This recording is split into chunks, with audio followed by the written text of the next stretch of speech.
It's the most wonderful time of the year. But what if you are awake or have a beautiful and empowering view of reality and members of your family do not?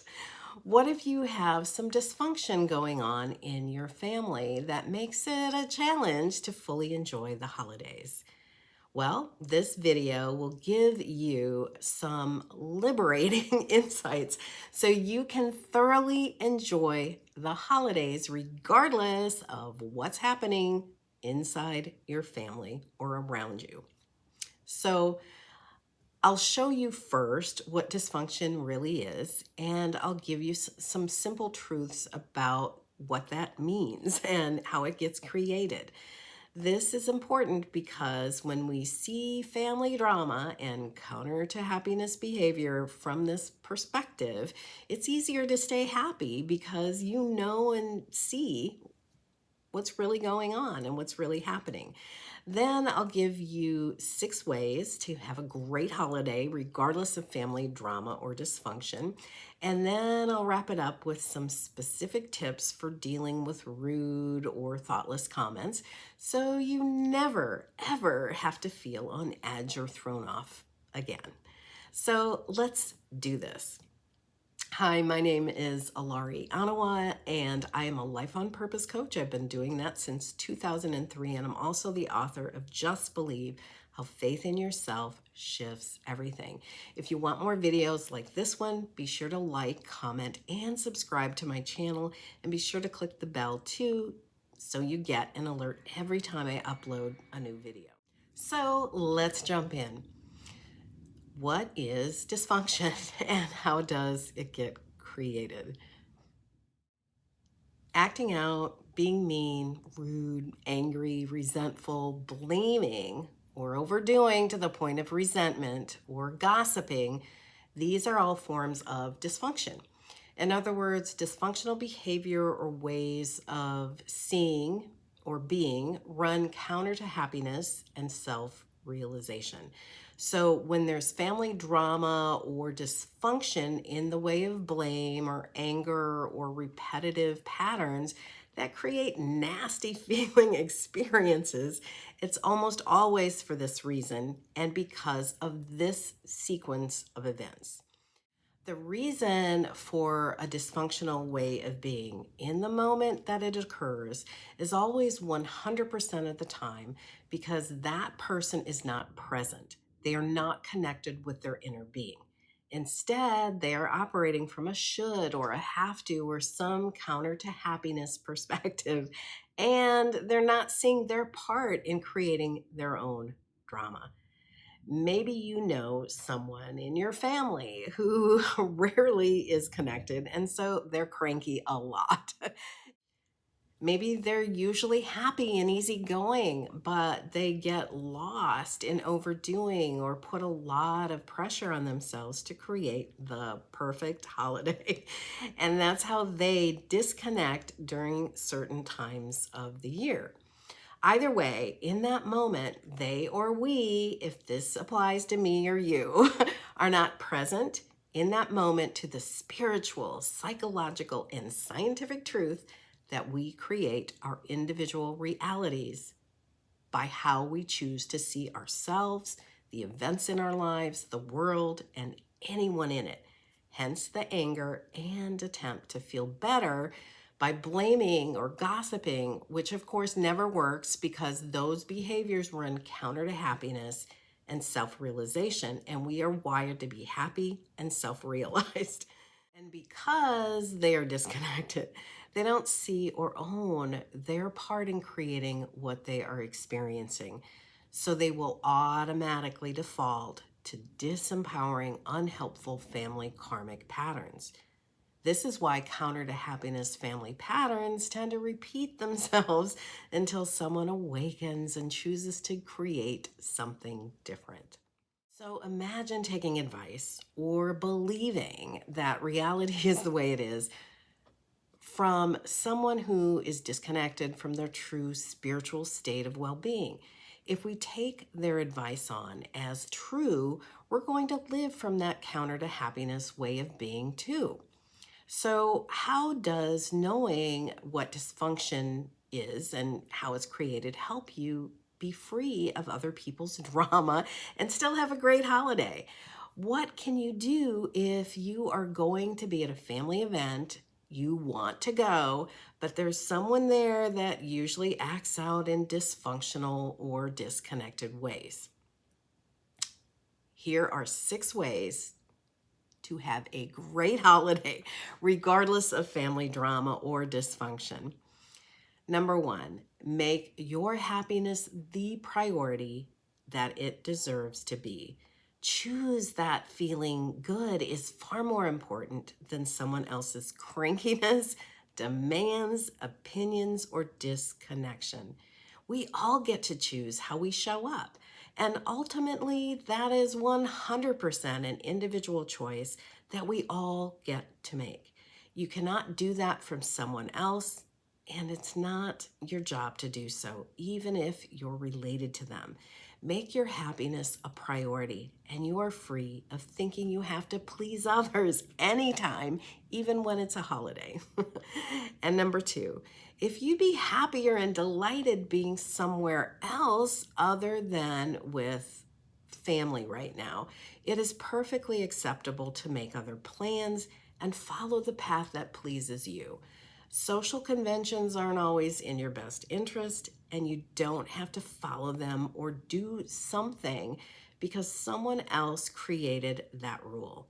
You get to make your own guidelines and your own rules, and you get to choose what pleases and delights you.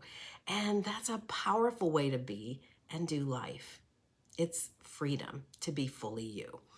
And number 3, own your space and way of being. If you notice that you have a history of taking on a disconnected family member's energy or opinions or demands or unhelpful comments, remember who you are. Be aware and present to what you want and how you want to be and show up. You can choose to create anything, including having an awesome holiday, regardless of their thoughts and behaviors.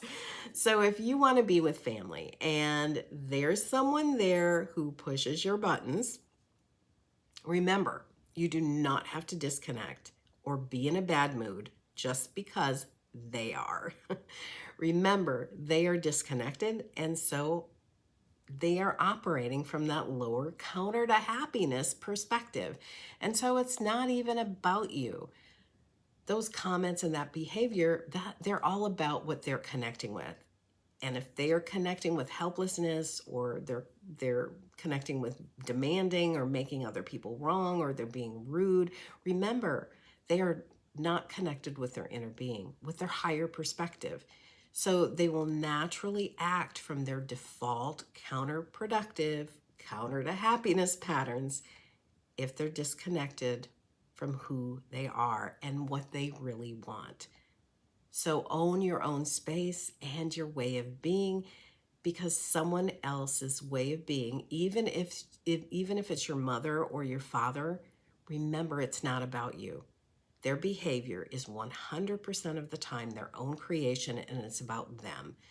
They get to create that, and you get to create you. You do not have to take on anything unless you want to.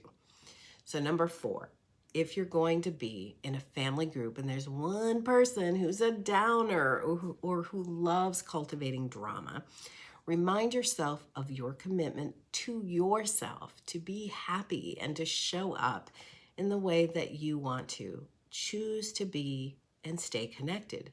Choose to be happy. Choose to have fun. Choose to be around the people you enjoy being with inside your family. Choose that your happiness matters, and let the disconnected person or family member be where they are. Number 5, remember, most people think they are right and think other people are wrong. Most people live from life is done to them, so they're living from victim consciousness. This is where blame and fault finding come in. So if someone is operating from this level of consciousness, they can't see their own role in creating their drama because they've convinced themselves that they are right. They can't see the truth, at least at that moment. So there's no point trying to convince someone of anything if they're convinced that they're right all of the time. It's wasted effort. And number 6, if someone you love makes hurtful comments, blames, or gossips, and you feel the sting of those comments, ask yourself these questions. Would I go to this person, or would I seek advice from someone I don't respect or who's disconnected from their inner being? Of course, the answer is no. So even if this person is a parent, do not listen or take on that advice just because we're conditioned in our culture to respect our elders. If their opinions, comments, or behaviors are hurtful, if they're demanding, rude, or disrespectful, don't take on their perspective. It is bad advice. You can still love them, you can still be kind, but don't take on their disconnection. That hurts you and perpetuates that family pattern. Don't accept or take on their disrespect. Don't take on their bad behavior. Doing so doesn't remove them from their self-created misery, doesn't help them, and it doesn't honor you as the magnificent soul that you are. So, what are your key takeaways so far? What do you find most helpful? Share that in the comments below. And let's jump into 5 tips for handling rude or unhelpful comments. Sometimes people ask me about the best way to respond to an unhelpful, rude, or demanding behavior or comment. So here's some quick tips if you find yourself interacting with someone who might challenge the Buddha. Okay, first, see the moment as an opportunity to expand your mastery in navigating a wide variety of life circumstances. Mastery expands your ability to choose from a variety of life experiences and helps you stay calm and centered regardless of what's happening around you. Then choose from one of these tips or options. Tip number 1, you can choose to see the humor in it. Yes, there is humor.